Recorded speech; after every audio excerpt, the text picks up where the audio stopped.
नमस्कार, मी आहे सोनाली जाधव. आज आपण पाहणार आहोत 5 महिन्याच्या बाळासाठी खिमटी कशी तयार करावी. चला तर बघूया त्यासाठी लागणारे साहित्य. हे आहेत तांदूळ, अनपॉलिश तांदूळ आहेत. हे आहे गावठी मुगाची डाळ सालीसकट. हे आहेत जिरे, 5 ते 6 बदाम, 6-7 काजू आणि हे आहेत अक्रोड. 5 ते 6 वेलची घ्यायच्या आहेत. आता आपल्याला हे तांदूळ व्यवस्थित 5-6 वेळा चांगल्या पाण्याने धुवून घ्यायचे आहेत. आता मी हे तांदूळ 5 ते 6 पाण्याने स्वच्छ पाण्याने धुवून घेतलेले आहेत. ज्या प्रकारे आपण तांदूळ धुतले आहेत त्याच प्रकारे आपल्याला डाळसुद्धा 5 ते 6 पाण्याने धुवून घ्यायची आहे. आता आपलं तांदूळ आणि डाळ धुवून झालेले आहेत. मी ह्या जाळ्यांमध्ये त्यांना काढून ठेवलेलं आहे, जेणेकरून त्याच्यामध्ये जे काही थोडंसं पाणी राहिलं असेल तर ते पूर्णपणे निघून जावं. पॅन घ्यायचा, थोडासा ओव्हरहीट होऊन द्यायचा आणि मग एक एक करून सगळ्या गोष्टी आपण भाजून घ्यायच्या आहेत.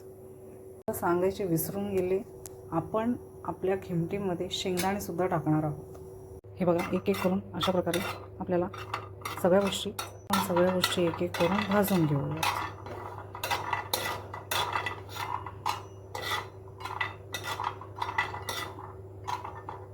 पॅन तापला आहे, त्या कारणाने आपलं लवकर भाजून होत आहे.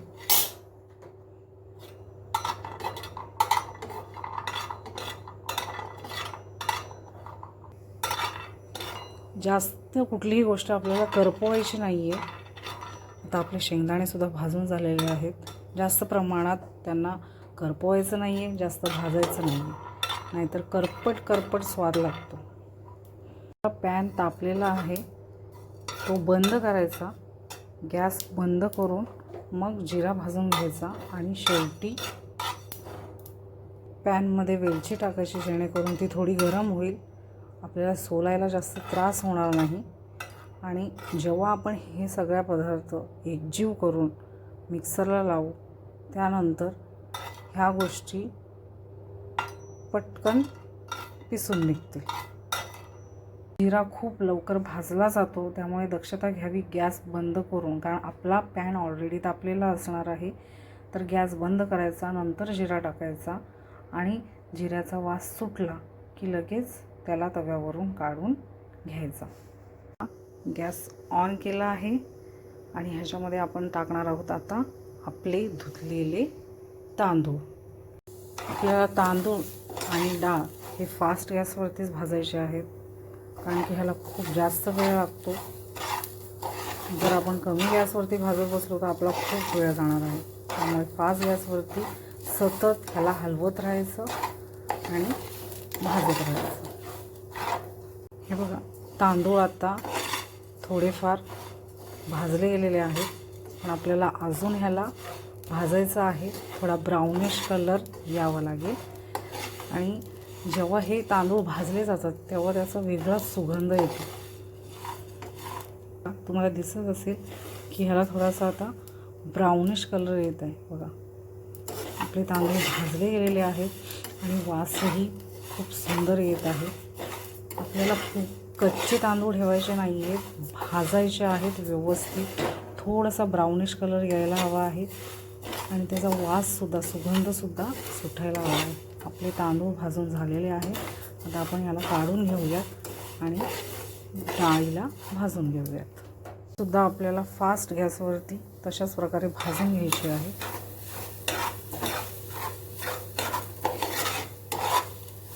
आणि हे लक्षात ठेवा की जेव्हा आपण धुतलेले तांदूळ किंवा धुतलेली कुठलीही गोष्ट जेव्हा भाजतो फास्ट गॅसवरती, तेव्हा आपला चम्मच सतत हलवत राहावं लागेल, कारण की मग ते पाण्यामुळे खाली पॅनला किंवा तव्याला चिटकून जाईल. तसं व्हायला नको, म्हणून आपण ह्याची काळजी घ्यायला हवी.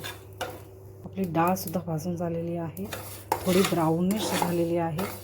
आणि डाळीलासुद्धा जेव्हा डाळ भाजून तयार होते तेव्हा त्यालासुद्धा एक सुंदर सुगंध यायला लागतो.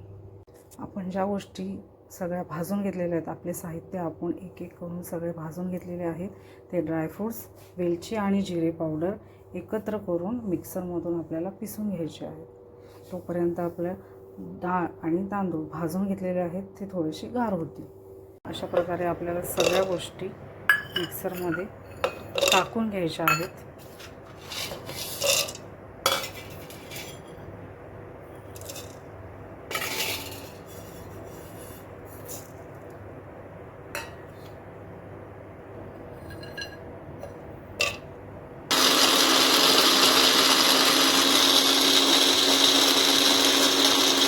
बघा अशी पावडर तयार होते.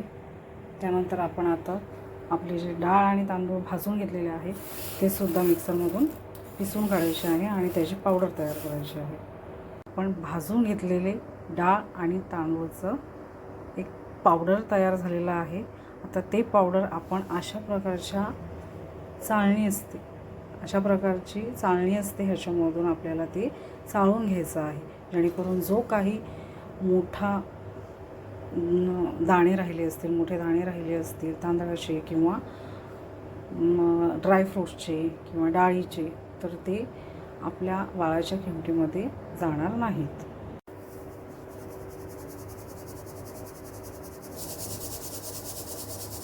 हे बघा, तांदळाचे आणि डाळीचे हे जाड जे दाणे आहेत ते आपल्याला काढून टाकायचे आहेत, कारण की आपलं बाळ खूप लहान आहे, 5 महिन्याचं आहे आणि आता त्याला आपलं जेवढं पातळ लिक्विड फॉर्ममध्ये ह्या सगळ्या गोष्टी देता येतील त्याचा जास्तीत जास्त प्रयत्न करायचा आहे.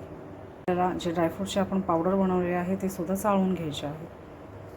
हे बघा, ड्रायफ्रूट्स चाळल्यानंतर जे ड्रायफ्रूटचे मोठे तुकडे थोडेसे राहिलेले आहेत ते सुद्धा आपल्याला काढून टाकायचे आहेत. आणि जेव्हा आपण ड्रायफ्रूट्सचे जो मिक्सचर आहे, जो पावडर आहे चाळत असतो, तेव्हा आपल्याला अशा प्रकारे हाताने पूर्ण मिक्स करून ते चाळून घ्यावं लागणार आहे, कारण की त्याला तेल सुटलेलं असतं. त्यामुळे ते तांदूळ आणि डाळीसारखं आपल्याला चाळता येणार नाही, अशा प्रकारे चाळता येणार नाही. ते आपल्याला हाताने अशा प्रकारे चाळून घ्यावं लागणार आहे. आपली खिमटी आता तयार झालेली आहे आणि ती अशा प्रकारे तुम्हाला एका भरणीमध्ये स्टोअर करून ठेवायची आहे. ओके, त्याला खिमटीला कधीही फ्रीजमध्ये स्टोअर करायचं नाही. ज्या कडधान्य वगैरे असतात तुमच्या किचनमध्ये, ज्या भरण्या असतात त्याच्या सोबत ठेवले तरी चालेल, पण फ्रीजमध्ये खिमटी ठेवायची नाही.